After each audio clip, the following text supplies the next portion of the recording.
I still remember the exact moment I realized something was wrong, because the house went quiet in a way that didn't feel natural, not peaceful, not sleepy.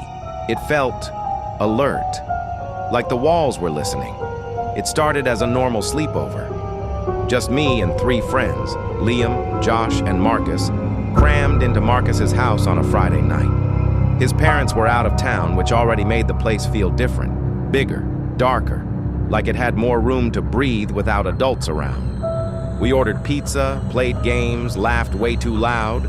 Midnight came and went without us noticing.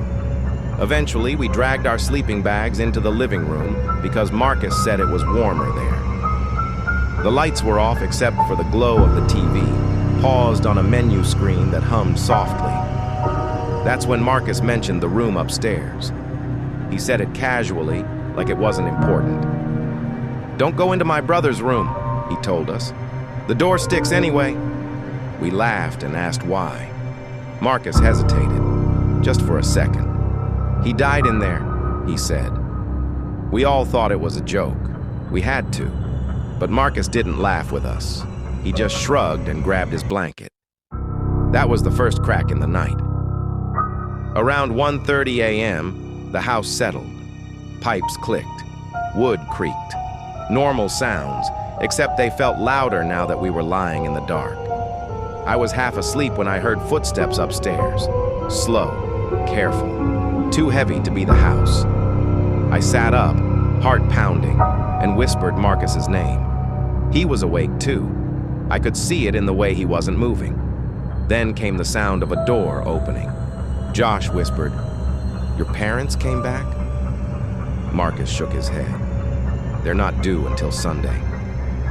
We listened as something walked from one end of the hallway to the other.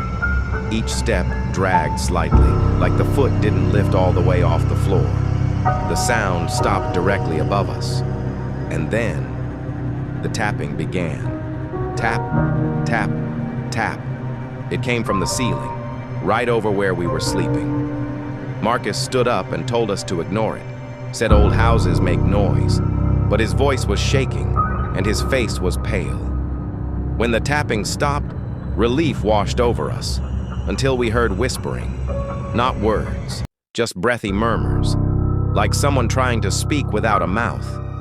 Liam bolted upright and said he saw someone standing at the top of the stairs. I didn't want to look, but I did. The hallway upstairs was dark, but not empty. There was a shape there, too tall, too thin, leaning forward like it was listening to us. I swear it tilted its head when our eyes met. The TV suddenly turned on by itself, full volume.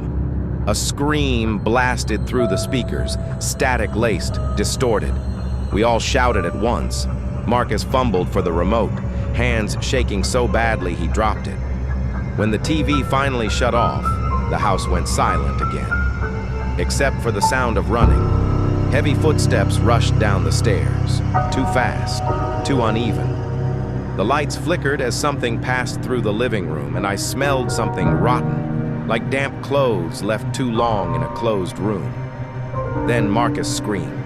He was pointing at the stairs, eyes wide, mouth trembling. "My brother never slept in that room," he said. "He died in the bathroom." The footsteps stopped behind us. I felt breath on my neck, cold, wet. And then the screaming started again, this time from inside the house. We ran, barefoot, straight out the front door without grabbing anything. The moment we hit the porch, the screaming cut off like it had been switched off. The house stood behind us, dark and still, calm, normal. The police later said no one had been inside, no signs of a break-in, no explanation for the TV or the power surges. Marcus moved away 2 weeks later. The house was sold. But sometimes, when I try to sleep, I hear tapping above my ceiling. And I still don't know who stayed upstairs that night or why it followed us down.